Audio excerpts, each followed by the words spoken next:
જ્યારે તમે પૂજા કરો છો ત્યારે તમને બગાસા આવે છે, તમારી આંખોમાં આંસુ આવે છે, તમારું શરીર ધ્રુજવા લાગે છે, એટલે કે તમને કંપારી છૂટે છે, અને આ સ્થિતિમાં તમને પણ ખૂબ સારું લાગે છે. જ્યારે તમારી સાથે આ વસ્તુઓ થવા લાગે છે ત્યારે તમને વધુ પૂજા કરવાનું મન થાય છે. દેવતાઓના પ્રત્યે તમારા મનમાં વધુ ભક્તિ પ્રેમ ભાવ ઉદ્ભવે છે. તો પછી બગાસા અને આંખોમાંથી આંસુ કેમ આવે છે? તેનું કારણ શું છે? તમારા પર કોઈ નકારાત્મક શક્તિનો પ્રભાવ છે, જેના કારણે તમારી આંખોમાં આંસુ આવે છે, અથવા તમને બગાસા આવે છે. ઘણા લોકો એવું વિચારીને પૂજા અધૂરી છોડી દે છે, અથવા મંત્ર જાપ છોડી દે છે, કે જ્યારે બગાસું આવે છે ત્યારે કોઈ નકારાત્મક શક્તિ હોય છે, અને જ્યારે તે તેના પર હોય છે ત્યારે તેની અસરને કારણે બગાસું આવવા લાગે છે, જેના કારણે તે પૂજાનું ફળ તેમને મળી રહ્યું હતું તે પણ તેમને પ્રાપ્ત નથી થતું. તો આજે હું તમને જણાવવા જઈ રહ્યો છું કે તમને જે બગાસા આવે છે, આંખમાંથી આંસુ આવે છે, તેનું કારણ શું છે. તમારે ઓડિયો પૂરો સાંભળવો પડ્યો જેથી તમે એક ઊંડી વાત સમજી શકો. સૌથી પહેલા તમે ધ્યાનથી સાંભળો કે બગાસું આવવું, આંખમાંથી આંસુ આવવું, કોઈ પણ રીતે નકારાત્મક અસર નથી, કોઈ ભૂત પ્રેત નથી, અવરોધ નથી, તમારા શરીરમાં કોઈ ભૂત નથી, જેના કારણે તમે બગાસું ખાઓ છો. બગાસું આવવાનું મુખ્ય પહેલું કારણ એ છે કે જો તમે દેવતા પ્રત્યે સંપૂર્ણ સમર્પણ ધરાવો છો, પછી ભલે તમે તમારા મનપસંદ દેવતા સાથે વાત કરતા હો કે પછી તેમની મૂર્તિ કે તેમની કોઈ તસવીર તમારી હોય, તમે કોઈ દેવતાની સામે છો અને તમે દેવતા સાથે સંબંધ બાંધો છો. તમે દેવતા સાથે પિતાનો સંબંધ બનાવો છો, માતાનો સંબંધ દેવતા સાથે કરો છો. દેવતા સાથે સંબંધ બાંધો છો તો દેવતા સાથે સંબંધ બાંધવાનું ચિત્ર તમારા મનમાં જાય છે. જ્યારે તમે તેમની તન મનથી સેવા કરો છો, તમારી આંખમાં આંસુ આવી જાય છે. એવું થાય છે કે તમે તમારા મનની બધી જ વાત અમને કહો, જે કંઈ પણ હોય છે, તે બધા વિવાદોમાં કહે છે. અને એવું પણ ઘણા લોકો સાથે થાય છે, કે જ્યારે તેઓ આ સ્થિતિમાં પહોંચે છે, ત્યારે તેઓ આનંદ અનુભવે છે, તેમની આંખમાં આંસુ આવે છે. પછી જ્યારે તેઓ પોતાનું દર્દ દેવતા સમક્ષ મૂકે છે, જો તેઓ તેમની સમસ્યા બંધ કરે છે, તો તેમને તેમના મનમાં જે છે તેનો ઉકેલ મળે છે. પછી તમારી લાગણી છે, તમારી પાસે શ્રદ્ધા છે, તે શ્રદ્ધા સાથે તમારા મનમાં એ દેવતા પ્રત્યે એટલી લાગણી ઉત્પન્ન થાય છે કે તમારી આંખમાં આંસુ આવે છે, તમને રડવાનું મન થાય છે, અને બગાસું આવે છે. તેના ઘણા કારણો છે પણ તે સકારાત્મક છે, પણ કોઈ નકારાત્મક કારણો નથી.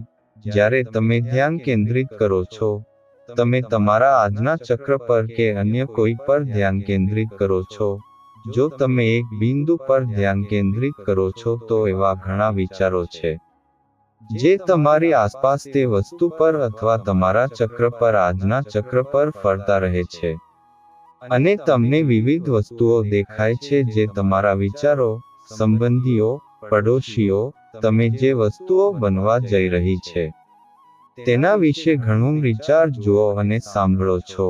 અને જ્યારે તમે ધીરે ધીરે ધ્યાન કરવાનું શરૂ કરો છો ત્યારે એક એવી સ્થિતિ આવે છે, જ્યારે તમે તે સમયે તમારા આજના ચક્ર પર સંપૂર્ણ ધ્યાન કેન્દ્રિત કરો છો. જો તમે ધ્યાન કેન્દ્રિત કરવા સક્ષમ હોવ તો તમારું ધ્યાન તમારા આજના ચક્ર પર કેન્દ્રિત થાય છે. તે સમયે તમને માથું ભારે થવું અથવા બગાસું આવી શકે છે. બીજું કારણ છે હું તમને કહું છું કે તમારા ઈષ્ટદેવ સાથે ઊંડો સંબંધ બનાવો છો, તો તમારી આંખોમાં આંસુ આવી જાય છે. જો તમે કોઈ ચોકી પર ગયા છો કે જેના પર લોકોને દેવતાઓની સવારી આવે છે, જેમ કે માં કાલીની સવારી, માં અંબેની સવારી, અથવા અન્ય કોઈ દેવતાની સવારી, તો હવે તમારે જોવું પડશે કે સવારી આવતા પહેલા તેમને મોટા બગાસું આવે છે, આંખમાં આંસુ આવે છે. તો પછી આવું કેમ થાય છે? કારણ કે આપણું મૂલાધાર ચક્ર છે જે પણ શક્તિ આપણા શરીરમાં પ્રવેશ કરે છે, કોઈ પણ શક્તિ સકારાત્મક ઉર્જા આપણા શરીરમાં પ્રવેશ કરે છે ત્યારે આપણા મૂલાધાર ચક્રને સૌથી પહેલા પૂર્ણ રૂપથી જાગૃત કરે છે. એવું બને છે કે જ્યારે તમારા મૂળધાર ચક્ર પર સકારાત્મક તરંગો આવે છે, જ્યારે દેવતાના તરંગો તમારા મૂલાધાર ચક્રને કોઈ પણ રીતે સ્પર્શ કરે છે, ત્યારે તે મૂળધાર ચક્ર જાગૃત થઈ જાય છે અને ફરવા લાગે છે, જેના કારણે શું થાય છે કે જ્યારે દેવતાના તરંગો તમારા મૂળધાર ચક્રને કોઈ પણ રીતે સ્પર્શ થાય છે, જ્યારે ભજન ચાલતા હોય ત્યારે પણ બગાસા આવે છે, મંત્ર જાપ કરતી વખતે પણ બગાસા આવે છે, જે સ્થાન પર તમે મંત્ર જાપ કર્યા હશે તે સ્થાન પર સકારાત્મક ઉર્જા ફરે છે અને જ્યારે તમે તે સ્થાને પાછા જાઓ છો ત્યારે તમને તેના કારણે તમને બગાસા આવતા રહે છે. આવું કેમ થાય છે? કારણ કે જે દેવતાની શક્તિ છે તે તમારા મૂલાધાર ચક્રને આકર્ષે છે. આવી સ્થિતિમાં જો તમારો મુલાકાત ચક્ર જાગૃત થઈ જાય તો તમને માથું ભારે થવું, આંખમાંથી આંસુ આવવું અને બગાસા પણ આવવા લાગે છે અને આવનારા સમયની ઘટનાઓ વિશે તમને પહેલાથી જ માહિતી મળી જાય છે. તમારે આજના ચક્ર પર વધુ ધ્યાન કેન્દ્રિત કરવાની જરૂર છે.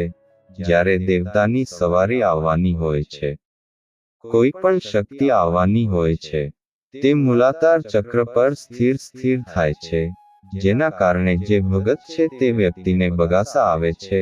આ તો વાત હતી કે બગાસા કેમ આવે છે. બાકી તો એવા ઘણા બધા કારણો છે અમારા સાધના માર્ગમાં અનુભવના આધારે કે પછી ભક્તિના આધારે કહી શકાય છે.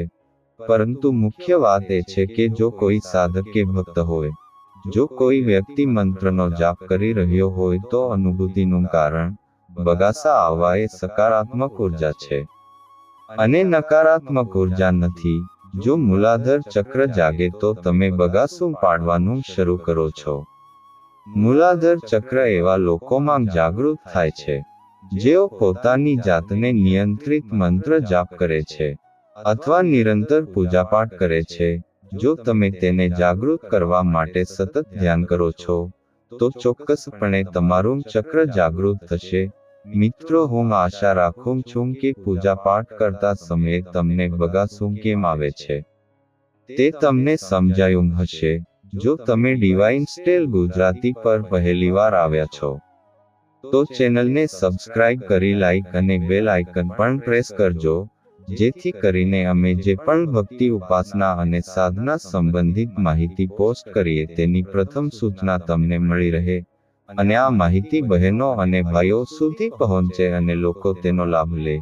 હું બાબા ભોલેનાથને વિનંતી કરું છું કે તેમની કૃપા અને આશીર્વાદ તમારા પર રહે. તમે હંમેશા ખુશ રહો, તમારા ઘર અને પરિવારમાં આશીર્વાદ બન્યા રહે.